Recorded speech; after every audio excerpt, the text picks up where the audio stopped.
रहमानिर्रहीम। तहरीक लब्बैक पाकिस्तान के नायब अमीर पीर सैयद ज़हीरुल हसन शाह साहब ने दौरान खिताब कहा कि हम अमीर मोहतरम साद रिजवी साहब को वज़ीर आज़म नहीं बनाना चाहते। ये बात आखिर उन्होंने क्यों की, मुकम्मल वीडियो क्लिप आप लोगों को दिखाने लगा हूँ।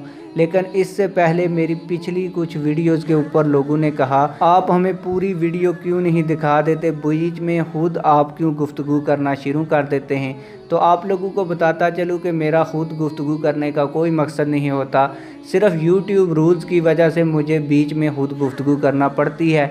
आप लोगों का ज़्यादा टाइम वेस्ट नहीं करूँगा और आप लोगों को असल वीडियो की जानब लिए चलूँगा। आइए पीर सैयद ज़हीरुल हसन शाह साहब की मुकम्मल वीडियो देखते हैं।